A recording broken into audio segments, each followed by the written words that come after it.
What's up, YouTube? This is Math97 and welcome back to another episode of WWE 2K14 Multiverse mode.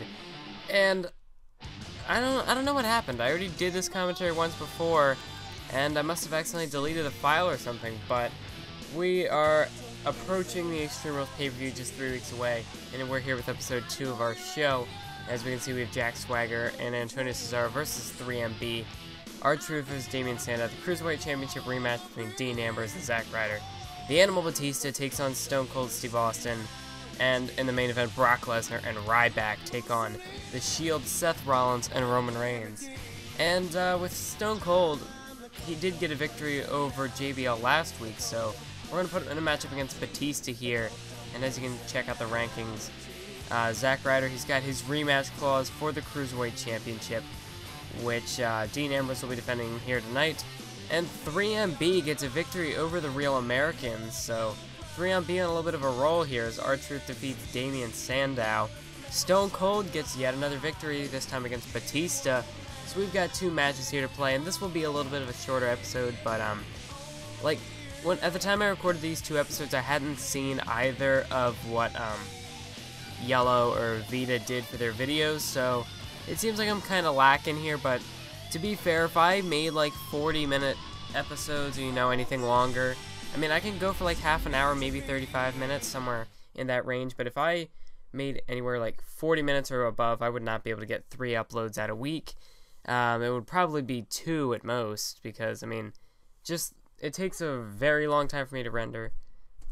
And I render out these videos before I do commentary for them, so that way the commentary doesn't lag or anything like it's done in my past Universe Mode episodes. As we get into this, we can see Justin Roberts is going to no-sell announcing. Yeah, I don't understand what happened. We got a little bit of a glitch in the game, but he does no-sell announcing. But anyway, let's get into our Cruiserweight Championship match.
So now we're here again, and Justin Roberts still no-selling announcing, as we do know, or not, we don't know, but they treated this like it was a major championship match, like a World Heavyweight or a WWE, and for whatever reason he decided to no-sell announcing. But as you can see, they did kind of, oh, in this loading screen, how can I not show that? That is just awesome. Okay, but anyway, they did change up the little pre-match sequence there for the title match, where the camera angles focus more on the superstars. I mean, it's a very minor change, but I like what they did. I didn't check out the full scene, so I don't know exactly what all they did to adjust it, but the change that they did make look pretty good. So anyway, we're gonna get into this matchup here: Dean Ambrose versus Zack Ryder. And as we see, there's a big flying forearm smash to the face by Dean Ambrose. But like I was saying earlier on, with our card, we have Ryback and Brock Lesnar teaming up, and we know what all went down last week.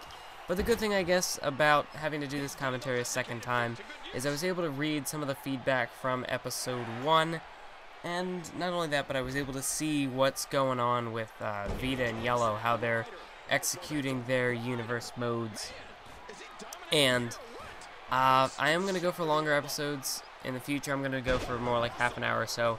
I was thinking like about maybe playing 3 matches, but I'm probably going to end up playing the full card and then just, I don't know, changing up the match settings or something, because I definitely cannot upload like 40-minute videos because, like I said, it takes a really long time for me to render, and considering I'll be doing it twice, once without commentary, once with commentary, and I would rather do that than have the commentary lag at certain points. It just downgrades the quality of the video, and nobody really likes to listen to that. If you're confused on what I'm talking about, I'll have to go back and find one of the Universe Mode episodes that it happened on, but it happened to me a lot in WWE 13 Universe Mode, and then I eventually realized that, and since then I've come to, I've somewhat figured out how to deal with that. So anyways, you see Dean Ambrose with the body shots to Zack Ryder, and Dean Ambrose, he defeated the entire, well, not the entire, but he defeated every superstar in that 4-man battle, well, more like a fatal 4-way elimination match.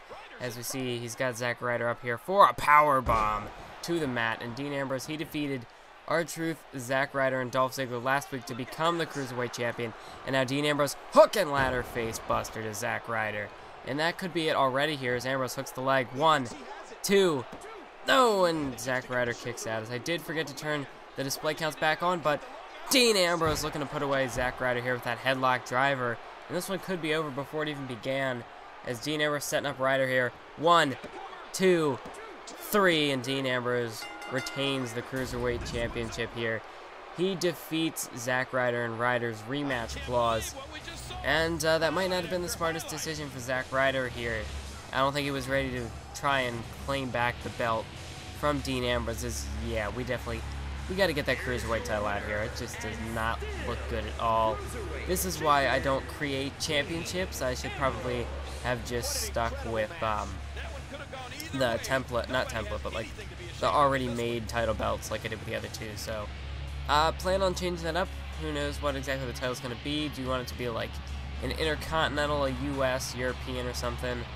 Let me know. I already have an idea in mind, but still you can pitch your ideas in the comments below. Anyway, Dean Ambrose retains the title here tonight.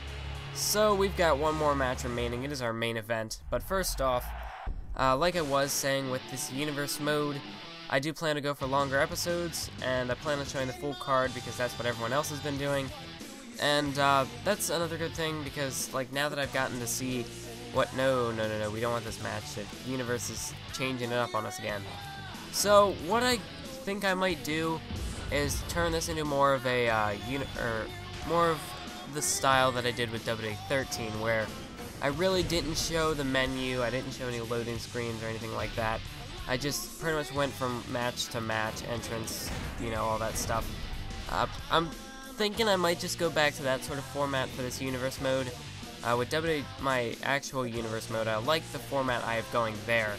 But for this, I mean, everyone else is doing it, they're just, you know, skipping all the menus and stuff. And so I think that's what I'm going to try and do, and I probably should go in and change up my create an entrance, because, I mean, not entrance. I should probably go in and change up my arena, because it does look, it's very basic. I wasn't really going for much on it, but it is very basic. But let's get into the main event. I'll pick this up later.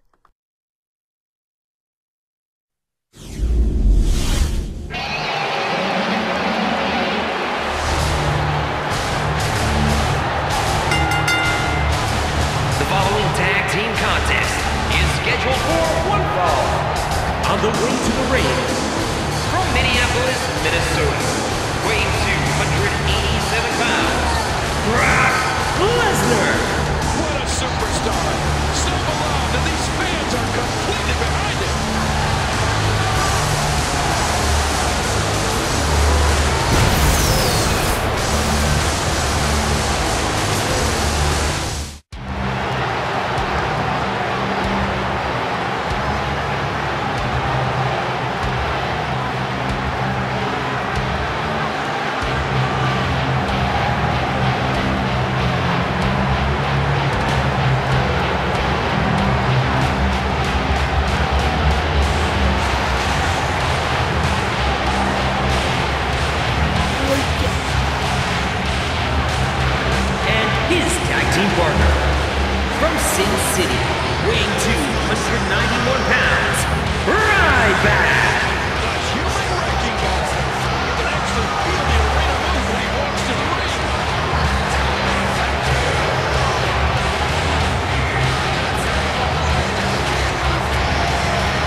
Alright, so we're back here, and as we can see, the Shield coming down to ringside, but Ryback and Brock Lesnar wasting no time, taking out the Shield before the match can even begin down at the ramp.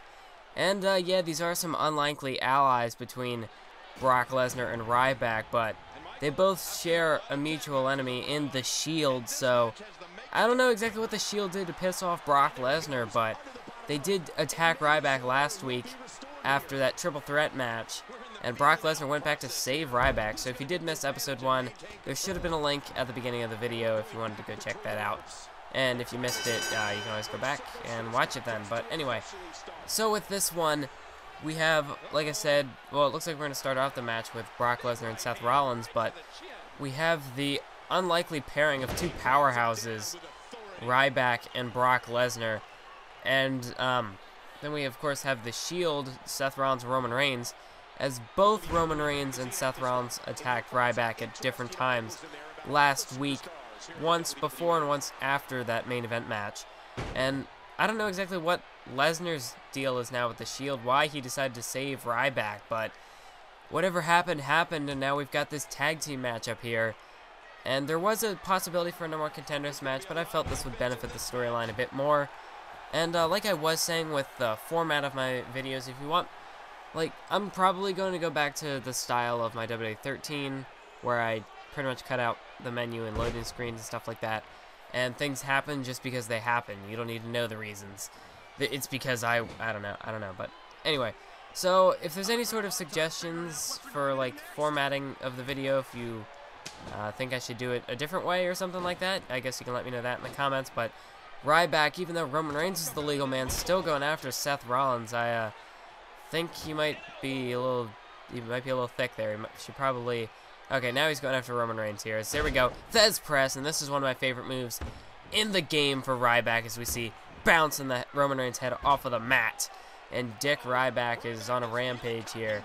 That just seems like a very dick move to just, you know, pick somebody up by their head and just bounce them off the mat. It's just awesome. But as Roman Reigns gets thrown right into this, or not the steel ring post, but the turnbuckle there, and now he comes back out of the other one, opposite side of the ring, and now here we go, Ryback, fall away slam, as the power of Ryback is just too much for Roman Reigns to overcome here tonight, as he's getting his head bashed up against the mat there.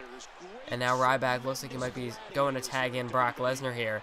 And wait a minute, what is this? Brock Lesnar? What the hell? Brock Lesnar just attacked Ryback from behind. He just... What? So Brock Lesnar looks like he looked like... I don't even know what to say. I'm tripping over my own words here. Brock Lesnar, it looks like he never was Ryback's ally to begin with. This whole thing must have just been a ploy for Lesnar. I mean, he wanted Ryback to believe that Brock Lesnar was on his side, but now look at the situation Ryback's in. He's got a 2-on-1 handicap match against Roman Reigns and Seth Rollins here. He's without a partner, and Ryback, as we can see, he's trying to hold his own here, but for how long can this last? Will Ryback, has he done enough damage to the Shield that he can survive on his own here, or is the Shield going to eventually get the upper hand and beat down Ryback like a pack of dogs? But I don't know. But whatever Brock Lesnar had in mind is clearly working here, as now Seth Rollins has the upper hand on Ryback. And I don't know, maybe this is Brock Lesnar's way of taking out the competition to possibly get in line for a to get a title shot, a World Heavyweight Championship title shot against the Game Triple H, who we still haven't seen compete yet on our show. But maybe this is Brock Lesnar's way of getting rid of the competition, as Ryback takes out Seth Rollins there with the military press power slam, and he's calling to finish it. He's looking to put away Seth Rollins here, and he's setting him up here for the shell shock, and here's Ryback marching around the ring like a beast. Ryback drives him through the ring here with a shell shock, and now he hooks the leg. 1, 2, and no, Roman Reigns gets in there, and that is one of the benefits of this handicap style environment. Is normally, if Ryback had a tag team partner, they could have stopped Roman Reigns from breaking up the pin, but since Ryback is all by himself, the Shield can just go in and break up pins all they want, but Seth Rollins may have to wake up here, might be falling asleep, as there's that military press power slam once again, as Ryback was yelling in his face there. And now, anyways, we see Seth Rollins sends Ryback over the top rope here. And now Seth Rollins with a shoulder tackle, driving Ryback off of the apron. And Seth Rollins, he's going to go make a tag to Roman Reigns. And now the powerhouse of the Shield, Roman Reigns, enters the ring. And Ryback, all that damage he's done to Seth Rollins, maybe to no avail, as he takes out Roman Reigns here with a power slam, sorry. And anyways, we see Ryback now has him by the arm. And there's a nice knee lift counter by Roman Reigns and a kick to the gut. As Roman Reigns has Ryback by the arm, and there's a kick to the gut here, just trying to soften up Ryback for that spear. But Ryback with a belly-to-belly toss, staying in this one, as this is just a power versus power matchup here. And Roman Reigns takes him down with a running STO. But these first two episodes were also sort of similar with my WWE 2K14 Universe mode, where I'm just sort of trying to test out a good format, like a way to sort of the style of my videos, how I wanted to try and set things up.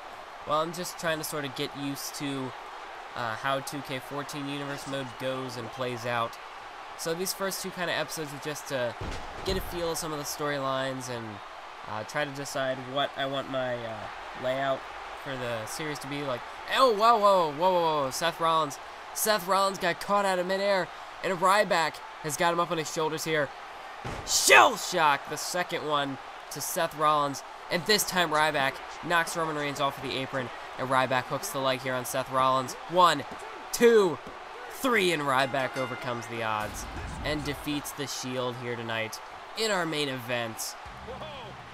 And as we can see here, as he had Seth Rollins up on his shoulders there for the original shell shock. And right here, this was just to sort of let you know that Universe isn't always right. And so I did go in and change up the cutscene, but for the future, I will not show myself, changing the cutscene. But Brock Lesnar takes out Roman Reigns and Ryback there. And what is this whole situation between Ryback, Lesnar, and Roman Reigns, or just the Shield in general, is now Brock Lesnar. Brock Lesnar has no allies. He's just taking everybody out here. Ryback, the Shield. I mean, what is the whole situation here between Ryback, Lesnar, and Shield? We now have this little three-way feud going on here. But anyway, I want to thank you all for watching. And sorry there's no gameplay in the background. But anyway, I want to thank you all for watching. Make sure to stay tuned for the next episode. And the format of the videos will probably be changed up a little bit. But anyway, thanks for watching. Keep on YouTubing.